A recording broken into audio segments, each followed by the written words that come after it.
Fala pessoal, vamos resolver mais uma questão de polaridade das moléculas. Ele vai te dar 3 fórmulas moleculares e vai pedir para você apontar na letra A o número de ligações covalentes apolares nos 3 casos. Então a primeira coisa que nós vamos fazer é identificar o seu átomo central, é aquele que está em menor quantidade. Aqui eu tenho silício uma única vez e o cloro 4 vezes. Então, o silício ele vai ser o meu átomo central. Se você olhar na tabela periódica, o silício tem 4 elétrons na camada de valência. Eu vou ligar no silício 4 átomos de cloro. Então, vai chegar um cloro aqui. Você tem que olhar na tabela periódica para ver que o cloro está na família 7A. Então, o 7º elétron de cada cloro vai ser compartilhado com um dos elétrons do silício. O 7º elétron de cada cloro vai ser compartilhado.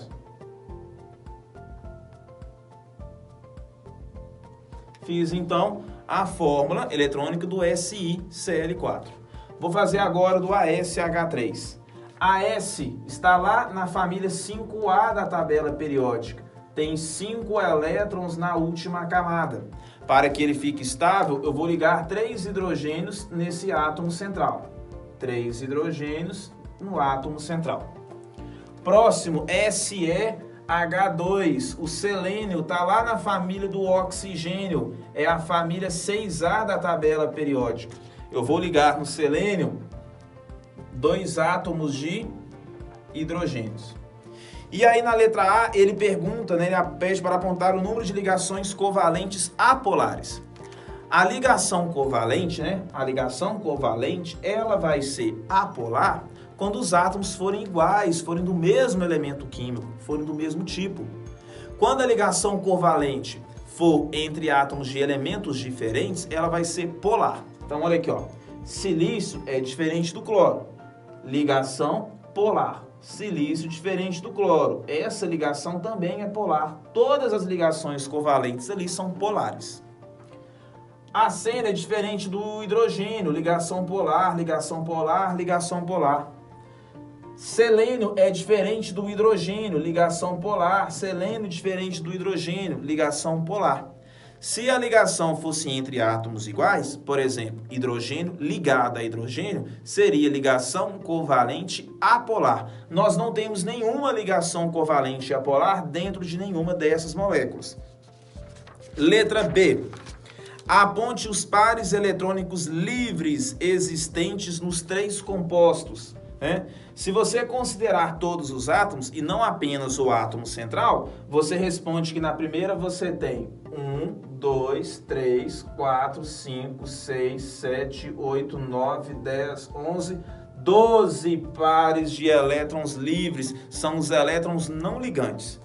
Se você considerar apenas o átomo central, aí você fala que não tem pares de elétrons não ligantes, porque todos os elétrons do silício fizeram ligações com elétrons do cloro, tá? Considerando a molécula aqui como um toda, na segunda, você tem apenas um par de elétrons não ligantes. Considerando a próxima molécula, você tem 2 pares de elétrons não ligantes. Tranquilo? Quais são os compostos apolares e quais são os compostos polares? Ó, na nossa primeira molécula, a geometria dela é uma geometria tetraédrica. Você tem 4 átomos que estão ligados no central. E esse central não tem elétrons não ligantes. Geometria tetraédrica. Quando você tem uma molécula com geometria tetraédrica, se os 4 átomos ligantes são iguais, a sua molécula ela é apolar. O que são esses 4 átomos ligantes iguais? Vou fazer de X.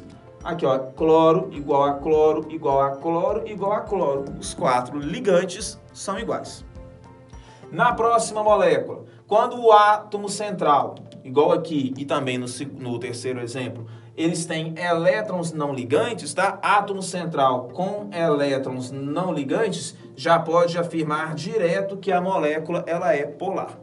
Só para curiosidade, geometria piramidal, né? 3 átomos ligantes no central que não tem, no central que tem elétrons não ligantes. né? 3 átomos ligantes no central que tem elétrons não ligantes. Geometria piramidal sempre vai ser polar.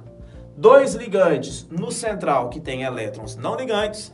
Geometria angular e sempre vai ser polar. Obrigado.